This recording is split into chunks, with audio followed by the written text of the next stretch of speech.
우리는 창세기를 통하여서 하나님이 세상을 창조하신 것을 살펴보고 있습니다. 이 창세기를 제가 이제 강해 설교를 할 때에 목적이 있습니다. 목적은 뭐냐 하면 우리는 너무나 많이 하나님의 존재를 부정하고 이 세상은 우연히 생겨나고 진화가 되었다라는 교육을 많이 받아왔어요. 그러니까 이 세상의 세계관, 세속 세계관, 인간의 세계관 물들어서 교회에 온단 말이죠. 그래서 그러한 것이 거짓임에도 불구하고 진리처럼 여겨지는 시대에 우리가 무엇이 참된 것인지 무엇이 진리인지를 좀 살펴보고 참된 세계관, 하나님의 성경적 세계관, 기독교적 세계관을 함께 좀 살펴보고자 하는 목적으로 이 창세기를 살펴보고 있습니다.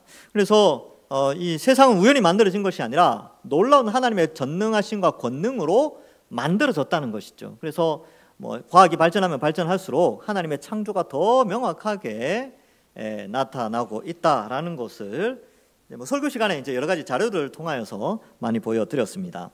그래서 여러분 원래 이 지구는 물로 덮여진 행성이었어요. 그런데 하나님이 빛이 있으라라고 하면서 자전, 그 전에 자전을 했는지 아닌지 모르지만 빛이 있음과 동시에 자전을 통하여 하루라는 날짜 개념이 생기고 이제 둘째 날에는 이제 물이 나눠지게 됐죠. 그래서 물로 덮여 있다가 궁창의 물, 땅의 물로 나눠지게 되고, 궁창의 물은요 나중에 노아 홍수 때 땅으로 다 떨어지게 됩니다. 그래서 어떤 학자들은 그 궁창의 물층이 어떻게 땅으로 떨어졌을까? 이거 연구하면서 이 달을 통해서 힌트를 얻는 사람들도 있고 그렇습니다. 이거는 나중에 제가 설명할 일이 있으면 한번 그런 가설들도 한번 살펴보는 것도 의미가 있겠다 싶습니다. 세 번째로 이제 셋째 날에는 이제 지각이 땅에 올라오는 거예요. 물로 덮여 있었는데 땅에 올라오면서 지층이 형성되어집니다. 희생대 지층이 형성되어지고요. 넷째 날에 드디어 우주가 생겼습니다. 그러니까 세상은 우주가 생기고 지구가 생겼다라고 생각하는데 아니요, 하나님이 지구를 먼저 만드신 다음에 나중에 지구에 사는 인간들을 위해서 이 우주를 만드셨어요. 그래서 기가 막히게 이 우주를 너무나 멋있게 만들었습니다. 그래서 과학자들도 그런 말을 해요. 이 우주가 이렇게 어떻게 법칙에 따라서 어떤 일정한 규칙에 의해서 이렇게 움직여지고 있는가, 이렇게 과학자들도 고민을 합니다. 그래서 어떤 힘이 있다, 우리가 알지 못하는 어떤 힘에 의해서 움직여진다, 진짜 그렇게 이야기를 해요. 그렇게 해서 만들어낸 게 신에 의해서 움직여진다 이렇게 말하지 않고요, 신을 부정하니까, 부정하는 자들은 이거 암흑 에너지가 있다 이렇게 이야기를 합니다. 진짜 그렇게 이야기를 해요 실제로. 그런데 그러한 어떤 에너지에 의해서 우주가 질서를 잡아가고 있다라고 말할 정도인데, 우리는 알죠.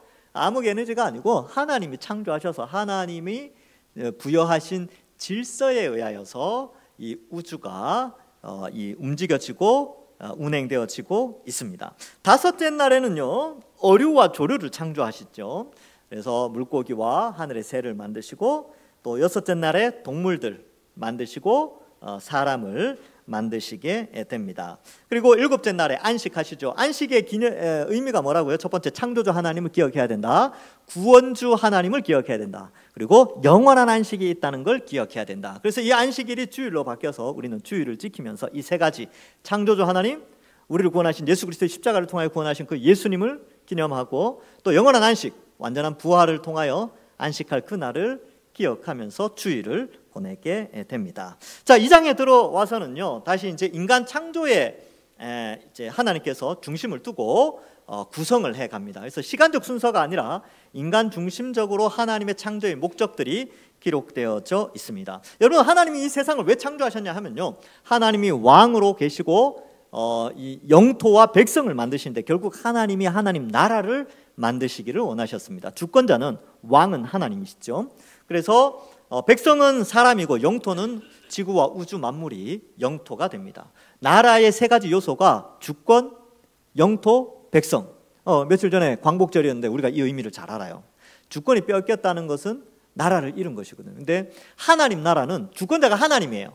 영토는 우주와 이 지구, 백성은, 백성이 사는 땅이 영토니까 우리가 흙으로 하나님의 형상과 모양으로 만들어진 우리가 백성이 되는 것이지요. 자, 이렇게 만드셨는데 그러면 인간을 왜 만드셨는가? 그 백성의 역할이 뭐냐? 백성이 만들어져서 살아가는 목적과 목표가 있을 것인데 그 목적과 목표는 성경에 기록되어져 있습니다. 이사야 43장 21절에 보면 이 백성은 내가 나를 위하여 지었나니 나를 찬송하게 하려 함이니라. 우리가 왜 만들어졌냐면 하나님 찬송하라고, 하나님께 영광 돌리라고 한 것이죠. 고린도전서 10장 31절에 보면 그런즉 너희가 먹든지 마시든지 무엇을 하든지 다 하나님의 영광을 위하여 하라. 우리가 먹고 마시고 살아가는 목적, 그 모든 것들이 다 하나님 영광을 위한 것이죠. 여러분들이 가정을 이루고 직업을 가지고 자녀를 키우고 또 우리 먹고 마시고 이 모든 것의 목적이 바로 하나님께 영광 돌리는 것이다. 그것이 바로 우리가 만들어진 창조된 목적이 되는 것이죠. 그래서 여러분 웨스트민스터 신앙 고백서 중에 대소요리 문답이라고 있습니다. 대요리 문답은 이 목회자들을 위해서 주신 내용들이고 소요리 문답은 성도들을 교육하기 위해서 만들어진 건데 이 요리, 그러니까 요리하는 거 이렇게 생각하는데 그게 아니고 교리 이런 뜻이에요. 교리. 그래서 그 첫째 문에 보면 대요리 문답이나 소요리 문답 동일한데 1문 이렇게 돼 있어요. 사람의 제일 되는 목적이 무엇입니까? 답을 우리 같이 한번 읽어볼까요? 시작. 사람의 제일 되는 목적은 하나님을 영화롭게 하고 하나님을 영원토록 즐거워하는 것입니다. 예, 제일 되는 목적은요, 하나님 영화롭게 하는 거예요. 하나님께 영광 돌리는 거. 그리고 하나님으로 인하여 즐거워하는 거. 그래서 우리는 돈 때문에 많이 즐거워하는데 그것도 즐겁죠. 또 우리가 먹는 것 때문에 즐겁잖아요. 그죠? 우리가 취미생활 하는 것 때문에 즐겁죠. 그런데 인간의 창조 목적 중에 그것만 즐거운 게 아니고 하나님 때문에 즐거워하는 것이 우리의 창조된 목적 중에 있다는 것입니다. 그래서 이게 제일 되는 목적이다. 날씨가 조금 공기가 좀 더운데 이 에어컨을 조금 낮춰주시면 감사하겠습니다. 자, 그래서 우리가 그러한 목적으로 만들어졌다라는 것을 살펴볼 수 있죠. 그래서 진화된 것이 아니고 하나님의 형상과 모양으로 흙으로 빚어져서 생기를 불어넣어 생명이 된 그러한 존재입니다. 특별한 존재예요. 그래서 우리는 만들어지자마자 아주 지혜로운 자가 된 것입니다. 그래서 여러분 이제 오늘 이 남자와 여자가 여자가 만들어지는 장면을 좀 기록하고 있는데 사실 이 내용은 여섯째 날에 하루 만에 있었던 내용입니다. 그래서 여섯째 날을 조금 더 자세하게 기술하고 있어요. 1장 27절에 보면 하나님이 자기 형상 곧 하나님의 형상대로 사람을 창조하시되 남자와 여자를 창조하셨죠. 여섯째 날이에요. 그래서 31절에 보면 하나님이 지으신 그 모든 것을 보시니 보시기에 심히 좋았더라. 저녁이 되고 아침이 되니 이는 여섯째 날이라. 그러니까 여섯째 날에 남자와 여자를 다 만드셨어요. 그러면 그 여섯째 날을 조금 더 상세하게 기록하고 있는 내용이 바로 오늘 내용이라는 것입니다. 여러분 이제 아담을 만드시고 동산 중앙에 생명나무와 선악을 알게 하는 나무를 주셨는데 그 선악과를 왜 주셨느냐 하면 아까 말씀드렸다시피 주권자와 백성은 구분됩니다.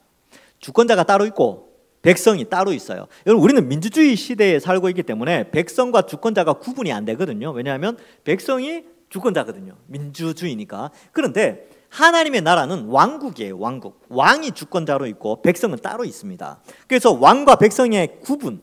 그래서 왕이신 하나님 백성들에게 많은 복을 주셨어요. 생육하고 번성하고 땅을 정복하고 다스리고 경작하고 지키고 하는 축복들을 많이 주시고 딱 하나 금지 명령 하나 주셨어요. 금지 명령. 선악과 먹으면 안 된다. 왜냐하면 그걸 보는 순간 내가 에덴의 주인이 아니고 에덴의 대리 통치자구나 라는 걸 깨닫는 거죠. 그리고 내가 주권자가 아니라 하나님이 주권자이고 내가 백성이구나 라는 선을 정해주는 것이 바로 선악과예요. 그래서 선악과 왜 만들으셨습니까? 안 만들었으면 이런 죄도 안 될 텐데 이렇게 이제 많이 따졌는데 사실은 그런 이유가 있습니다. 그래서 하나님과 하나님 백성 사이에 선을 구분하고 주권자와 백성의 선 이런 것들을 깨닫게 하기 위해서 주셨는데 그러한 개념으로서 우리는 선을 넘으면 안 돼요. 근데 아담이 하와가 선을 넘어버렸죠. 그래서 그 죄가 세상에 들어오게 됩니다.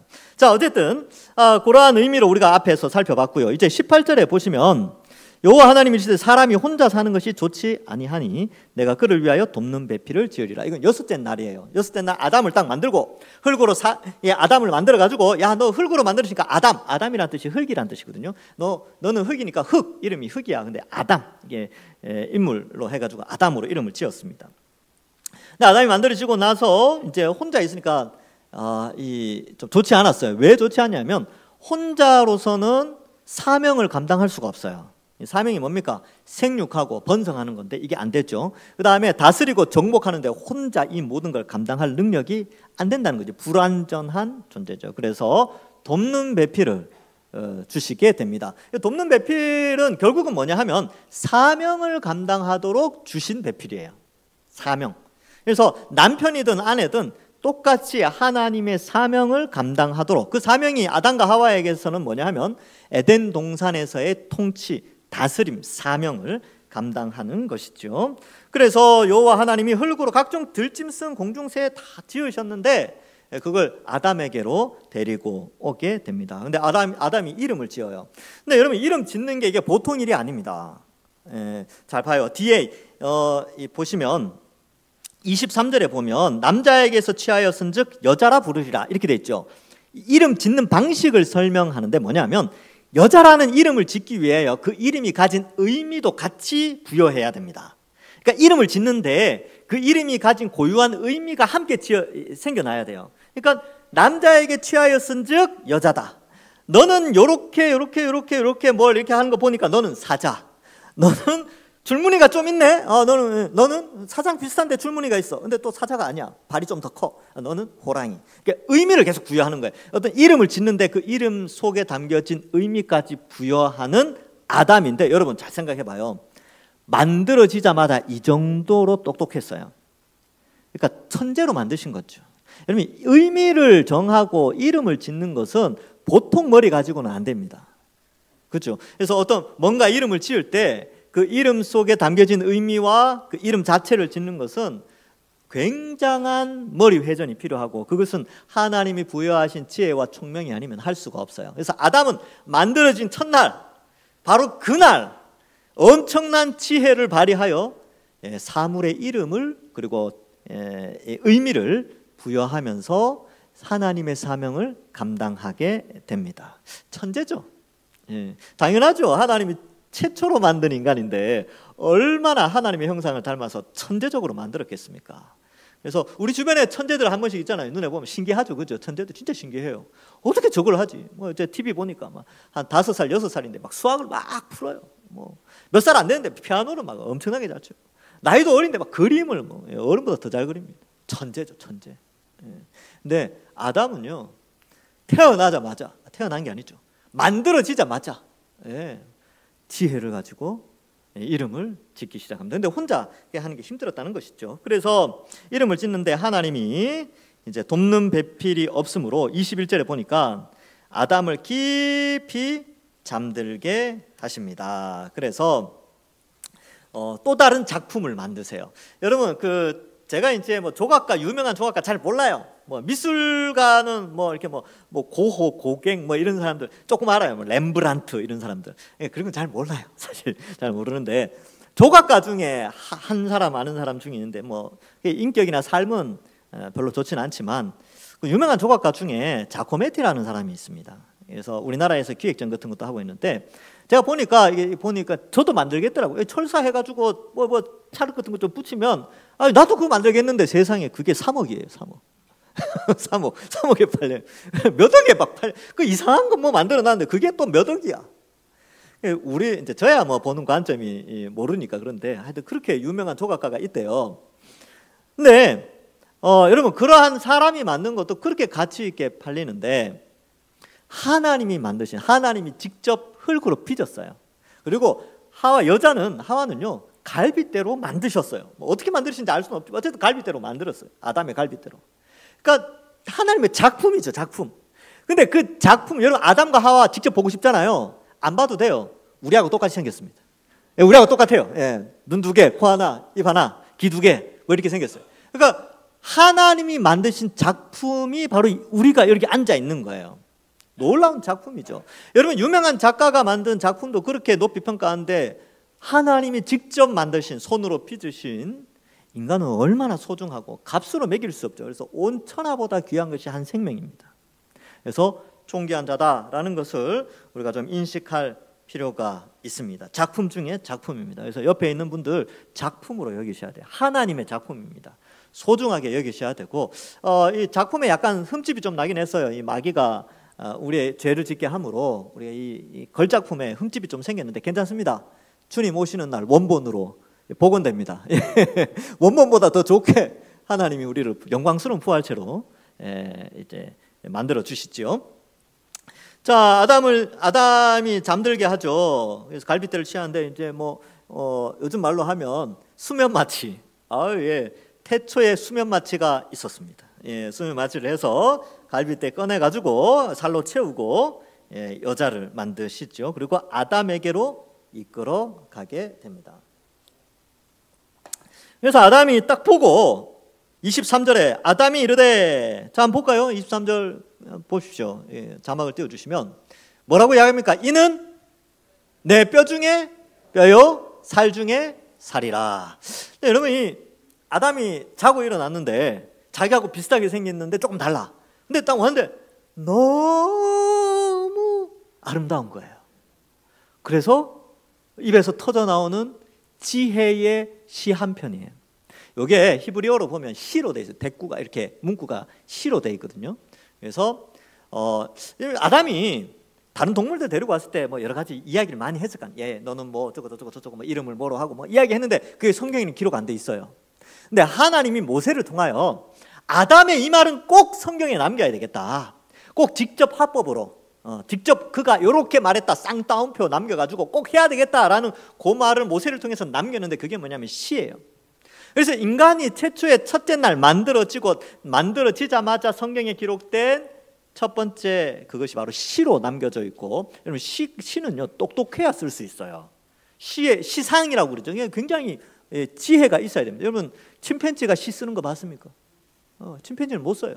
인간만 쓸 수 있고 언어를 구사할 수 있는 사람만 시를 쓸 수 있는데, 이 시를 썼는데 시를 쓴 것이 자연이나 하나님이 아니었어요.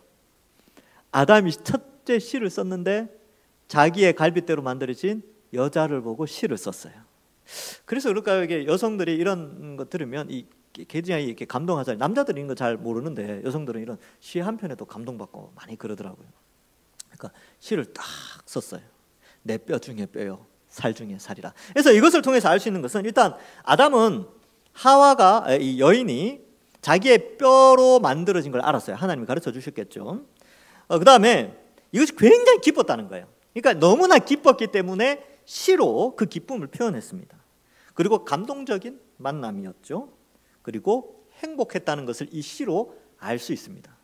별로 마음에 안 드는데 내 뼈 중에 뼈요 살 중에 살이라 이렇게 말할 수 없죠. 근데 이 시를 딱 읽는 순간 모든 독자들은 느낍니다. 와, 이 사랑의 표현이구나. 이걸 알게 되는 것이지요. 그래서 하나님께서 그의 돕는 배필로 아내를 주셨습니다. 그래서 아내와 남편과 아내는요 서로 하나님의 사명을 감당하는 상호간 돕는 배필이에요. 서로 도와야 됩니다. 그래서 왜 돕느냐 하면 하나님이 주신 사명을 감당하라고 돕는 거예요. 그래서 많은 사람들이 결혼관에 있어서, 세상의 결혼관은 어떻습니까? 세상의 결혼관은 자기 행복이죠.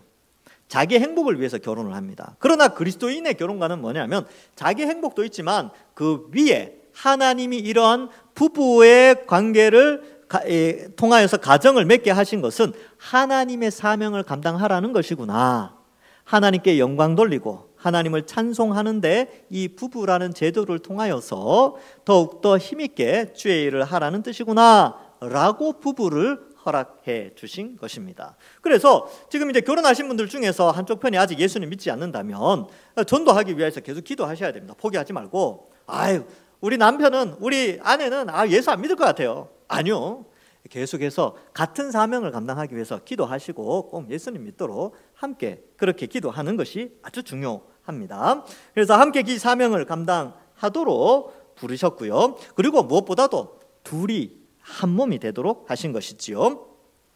그래서 여기 이제 23절에 뭐 여자, 남자에게서 취하였은즉 여자라 이렇게 하고 24절에 보면 남자가 부모를 떠나 그 아내와 합하여 둘이 한 몸을 이룰지로다. 이 중요한 내용이죠. 이게 창세기 창조의 원리입니다. 부부에 대한 창조의 원리. 예, 첫 번째는 이 부모를 떠나야 돼요. 예, 부모를 결혼하면 부모를 떠나야 됩니다. 그리고 자식이 결혼하면 보내줘야 돼요. 멀리 보낼수록 그 가정은 더욱더 행복을 누리고, 내가 붙잡고 있고 내 소유로 계속 생각한다면 그 가정은 천국을 맛볼 수가 없어요. 그래서 결혼하는 순간 떠나보내야 됩니다. 여러분 자식들 있죠? 떠나보낼 준비하셔야 됩니다. 그러니까 어제보다 오늘 하루 멀어졌다 이렇게 생각하셔야 돼요.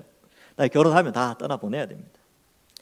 자, 그래서 첫 번째 결혼의 원리는 부모를 떠나야 됩니다. 더 이상 부모 아래 있을 수 없고 영적으로, 육체적으로, 정신적으로, 경제적으로 떠나 보내는 것이 창조의 부부 원리입니다. 이것은 유교적인 것과도 부딪히게 되고요, 오늘날의 원리와도 조금 다를 수 있습니다. 그러나 성경적 원리는 명확하게 표현하고 있습니다. 남자가 부모를 떠나 그 아내와 합하여 둘이 한 몸이 된다. 그래서 만약에 이제 함께 사는 경우가 있어요. 뭐 부모님이 연약하든지 아니면 부모님이 이제 노쇠하셔서 모실 수밖에 없는 그런 상황일 때는 몇 가지 지침이 필요합니다. 에베소서 5장 22절 23절에 보면 이런 말씀이 나와요. 아내들이여 자기 남편에게 복종하기를 주께 하듯 하라. 이는 남편이 아내의 머리됨이 그리스도께서 교회의 머리됨과 같음이니 그가 바로 몸의 구주시니라. 반드시 함께 살 때 인정해야 될 게 뭐냐 하면, 그 가정의 아내의 위치에 있는 사람의 머리는 남편이에요. 시어머니, 시아버지가 아닙니다. 장인, 장모가 아니에요. 바로 그 여인의 머리는 남편. 그래서 이 권위를 인정해 줘야 합니다. 그래서 만약에 여기 같이 사시는 분들이 있다면 내 아들은 더 이상 내 아들이 아니야, 며느리의 남편이다라는 것이 더 높은 권위를 가집니다. 며느리는 내 며느리가 아니고 내 아들의 아내입니다. 이게 더 높은 권위를 가집니다. 이거 무너지면 가정이 힘들어져요. 그 가정은 지옥과 같이 되어집니다. 그렇기 때문에 이제 결혼을 출가를 시키든 같이 살든 이 성경의 원리를 반드시 기억해야 합니다. 그래서 떠나보내야 되는 이유가, 부모를 떠나야 되는 이유가 거기에 있죠. 만약에 같이 사는데 이 며느리가 남편 말만 듣고 부모 말을 안 듣는다, 그거 화내고 그러면 안 돼요. 그럴 수 있겠구나 하고 넘어가셔야 돼요. 좀 섭섭함이 있더라도 그렇게 넘어가야 됩니다. 그리고 이 남편들도 마찬가지예요. 남편들도 부모 말에 이렇게 좌우되는 것이 아니라 아내를 우선 배려해야 됩니다. 그래서 제가 효도하지 말라는 게 아니에요. 효도하지 말라는 게 아니고, 효도는 해야죠. 효도는 해야 되는데 아내의 입장에서 효를 생각해야 되고 아내가 우선해야 됩니다.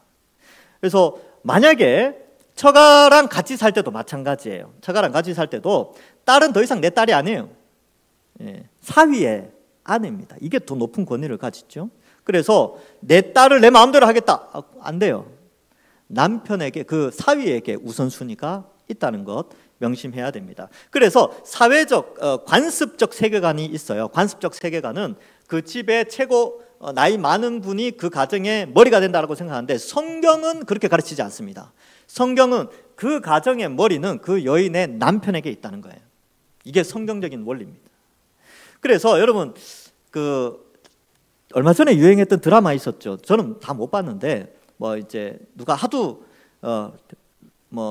잘 만들어진 웰메이드 드라마다 그래가지고 잠깐 본 게 있습니다. 폭삭 소가수다.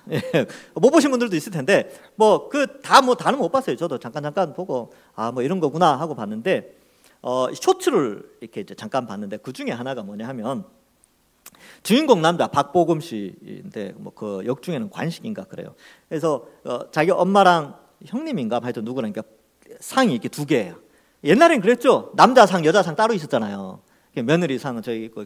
그래서 좋은 것은 남자들 먹는 밥상, 그다음에 남은 거는 이렇게 아이들 밥상, 이제 여인들 밥상 이렇게 있는데, 주인공 남자가 어느 날 자기 딸이 이렇게 밥 가운데 완두콩을 막 찾는 거예요. 콩이 없어. 없어요. 근데 주인공 남자 밥 위에는 완두콩이 막 가득한 거야.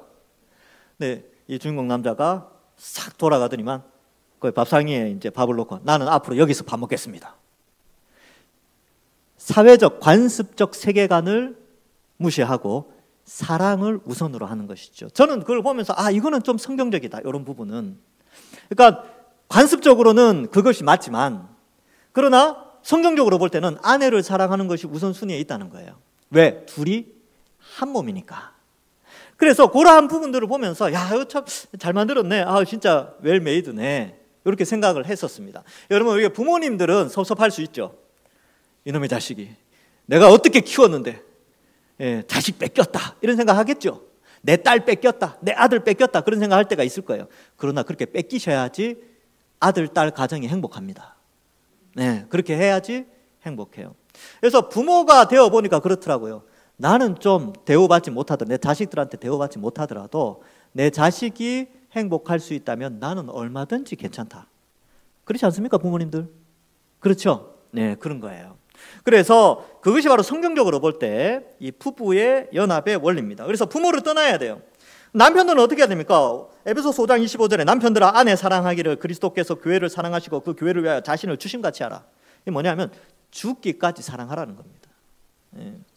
그래서 이러한 관점에서 이 가정을 세워 나가야 된다라는 성경의 원리, 관습적 세계관을 벗어나서 성경적 세계관 안에, 기독교적 세계관 안에서 부부의 관계와 가정을 바르게 세워 나가야 됩니다. 그러나 부모님께 효도하지 말라는 게 아니에요. 10계명, 5계명 내 부모를 공경하라가 있으니까 그것도 아주 중요한 부분입니다. 그래서 이러한 부분들을 함께 알 수 있고요. 두 번째로는 이 부모를 떠나 네 아내와 합하여 둘이 한 몸을 이룬다. 이 두 번째 이 가정의 원리는 하나예요, 하나. 부부는 한 몸입니다. 그래서 예수님도 마태복음 19장 4절부터 6절에 이렇게 말씀합니다. 예수께서 대답하여 이르시되 사람을 지으시니가, 진화되지 않았어요, 만들었어요, 하나님이. 지으시니가 본래 그들을 남자와 여자로 지으시고 말씀하시기를 그러므로 사람이 그 부모를 떠나서 아내에게 합하여 그 둘이 한 몸이 될지니라 하신 것을 잊지 못하였느냐. 그런즉 이제 둘이 아니요 한 몸이니 그러므로 하나님이 짝지어 주신 것을 사람이 나누지 못할지니라 하시니. 그래서 둘이 한 몸이기 때문에 나눠질 수 없어요. 때로는 힘들고 지치고 어려울 때가 있죠. 그러나 둘이 하나가 되었다면 그것을 나눌 수가 없습니다. 그래서 이러한 부분들을 우리가 생각해야 하는 것이죠. 혹 나누어진 분들이 있다면 이 가정에 대한 소중함을 생각하고 다시 합칠 수 있다면 합치는 것이 가장 좋습니다. 그렇지 않다면 하나님만을 의지하며 살아가고요. 혹 또 어떤 새로운 형태의 가정을 이루신 분들이 있다면 이 가정을 정말 소중하게 생각하셔야 하는 것이죠. 그래서 성경적 원리는 그렇습니다. 하나님이 짝지어 주신 것은 나눌 수가 없습니다. 자, 그래서 이 원리를 설명하고 있는 것이지요. 자, 그러면 여기서 우리가 이제 생각해 볼, 적용해 볼 것이 한 두 가지가 있습니다. 첫 번째는 사명이라는 거예요. 아담이 만들어져서 그 목적 가운데 하나님의 대리 통치자로 그 사명을 감당해야 되는데 혼자 감당하는 게 힘들다는 거죠. 그래서 이 땅에서 태어나서 하나님께 영광 돌리며 사명 감당할 때에 사랑하는 아내를 하나님이 만들어 주셨는데 둘이 합하여서 이 사명을 감당해야 합니다. 그 사명이 뭐였냐 하면 바로 이름을 짓는 것이지요. 그러면 신약 시대를 살아가는 우리에게는 이 부부와 같이 에덴 동산의 아담과 하와와 같이 이제 신약 시대에는 교회가 이제 그 사명을 감당하는 거예요. 교회가 이 시대를 바라보고 이 세상을 바라보면서 이름을 새롭게 지어가는 거죠. 그래서 결혼이란 이런 것이다. 성경적 원리에 의해서 결혼은 이런 것입니다. 또 직업은 이런 것입니다. 돈이라는 것은 이런 것입니다. 행복이라는 건 이런 겁니다. 자녀 교육이라는 것은 이런 것입니다. 라고 이름을 새롭게 의미를 부여하고 정의를 내리는 것이 바로 교회의 사명인데 이건 역시 혼자 할 수 없어요. 교회도 돕는 배필이 필요한데 우리 각자 한 사람 한 사람 모두가 돕는 배필로서 이 사명을 함께 해 나가는 것입니다. 특별히 성경에 있는 십자가 복음, 예수 그리스도의 십자가 복음을 함께 전파하는 사명이 우리가 우리에게 있고 누구 특정한 사람만 전도하는 것이 아니라 우리가 함께 도우면서 이 복음의 사명을 감당해야 합니다. 마태복음 28장 19절 20절에 그러므로 너희는 가서 모든 민족을 제자로 삼아 아버지와 아들과 성령의 이름으로 세례를 베풀고 내가 너희에게 분부한 모든 것을 가르쳐 지키게 하라 볼지어다 라고 하면서 말씀하셨죠. 여러분, 이 사명이 우리에게 주어졌는데 혼자 할 수 없어요. 돕는 배필인데 그것은 오늘날 교회가 그 역할 서로 도우면서 우리를 불러주신 것입니다. 사도행전 1장 8절에도 오직 성령이 너희에게 임하시면 너희가 권능을 받고 예루살렘과 온 유대와 사마리아와 땅끝까지 이르러 내 증인이 되리라 이렇게 되어 있죠. 흙에 생기를 부어 넣어 주셔서 갈빗대에 생기를 불어 넣어서 남자와 여자를 만드시고 그들이 사명을 감당했던 것처럼 이제 우리에게 성령을 부어 주셔서 복음 전파의 사명을 우리에게 주셨습니다. 교회가 그 에덴 동산의 부부처럼 이 세상에 교회가 이제 그 사명을 감당하는 자들로 부르심을 받았다라는 것을 이 본문을 통해서 살펴볼 수 있습니다. 여러분, 부부는 원래 하나죠. 원래 하나예요. 교회도 이제 하나 되었습니다. 그래서 로마서 12장 5절에 보면 우리 이와 같이 우리 많은 사람이 그리스도 안에서 한 몸이 되어 서로 지체가 되었느니라. 이제 부부가 한 몸이었다라는 내용에서 이제 신약 시대에 와서는 새로운 창조물로 성령으로 말미암아 새로운 피조물이 된 우리는 이제 부부를 넘어서서 교회가 한 몸이 되었대요. 예수 그리스도를 머리로 한 한 몸으로 우리가 서로 사랑하도록 이제 불러졌다는 것이죠. 고린도전서 12장 13절에 우리가 유대인이나 헬라인이나 종이나 자유인이나 다 한 성령으로 세례를 받아 한 몸이 되었고 또 다 한 성령을 마시게 하셨느니라. 우리가 다 한 몸이 되었어요. 한 몸. 부부가 한 몸이듯이 교회도 한 몸이고 부부가 사명을 감당하듯이 교회가 하나 되어 복음 전파의 사명, 영혼 구원의 사명, 또 이러한 사명들을 감당하게 되는 것이죠. 에베소서 4장 3절과 4절에 평안에 매는 줄로 성령이 하나 되게 하신 것을 힘써 지키라. 몸이 하나요 성령도 한 분이시니 이와 같이 너희가 부르심에 한 소망 안에서 부르심을 받았느니라. 그래서 잘 보세요. 생기와 부부가 하나, 성령과 교회가 하나 연결이 되어지게 되는 것이죠. 그래서 우리는 다 성령으로 한 몸 된 지체다라는 것을 말씀합니다. 골로새서 3장 15절에도 그리스도의 평강이 너희 마음을 주장하게 하라. 너희는 교회는 평강을 위하여 한 몸으로 부르심을 받았나니 너희는 또한 감사하는 자가 되라. 그래서 우리는 이 한 몸이 된 성령으로 말미암아 평강을 이루어가는 하나님의 사명을 감당하면서 살아가는 한 몸으로 부름을 받았습니다.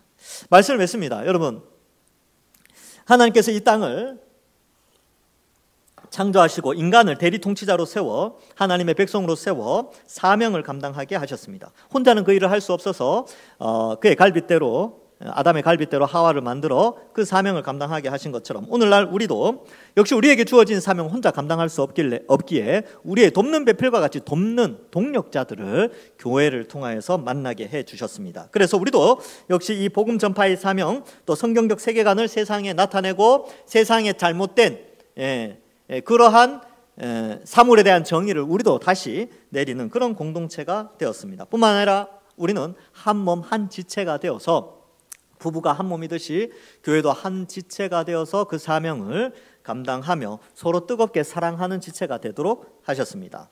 뿐만 아니라 우리는 부부도 함께 생각해 봐야 됩니다. 부부는 하나님이 만들어주신 이 하나님 백성의 창조의 원리 속에 들어가 있습니다. 그리고 둘이 한 몸입니다. 다른 그 어떤 누구가 들어와서는 안 되죠. 그래서 가늠하지 않아야 되고 또 누군가와 이렇게 연합해서도 안 되고 오직 부부가 서로 안에서 뜨겁게 사랑하도록 하나님이 창조의 질서를 만들어 놓았습니다. 그래서 여러분들 남편 아내 보실 때에 이미 이제 돌아가신 분들이야 어쩔 수 없지만 또 남편과 아내가 살아 계신 분들은 아유 이 왼수 이렇게 생각하지 마시고 내 몸이다, 돕는 배필이다, 나의 머리다, 내 몸이다, 죽기까지 사랑해야지, 예수님처럼 내가 순종해야지, 이런 마음을 가지고 가정을 바르게 잘 세워가서 하나님 앞에 칭찬받으시는 우리 주의 몸된 그런 귀한 가정이 되시고 또 하나님이 인정하시고 기뻐하시는 우리 동산교회 되기를 주님의 이름으로 간절히 축원합니다.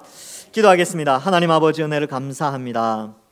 오늘 말씀을 통하여 창조의 원리 속에 인간을 만드신 목적 가운데 주신 사명, 또 그 사명을 감당하도록 돕는 배필을 주시고 가정을 세워주시고 서로 한 몸 되어 서로 사랑하게 하여 주시니 감사합니다. 이제 신약 시대에 교회가 그 사명을 이어받게 되었는데 우리도 역시 함께 서로 동력자로서 한 몸 한 지체로 뜨겁게 사랑하며 또 주님 주신 사명, 복음 전파의 사명 잘 감당하는 저희들 되게 하여 주옵소서. 그리하여 우리 가정이 바로 서고 부부가 더 하나님 앞에 바로 서며 또한 우리 교회가 더욱더 하나님 기뻐하시는 교회로 세우시고 아직도 예수님을 믿지 않는 우리 남편과 아내가 있다면 위하여 기도하고 언젠가 주님 불러주시는 그날 또 함께 예배 드릴 수 있는 날이 속히 올 수 있도록 또한 하나님께서 축복하여 주시옵소서.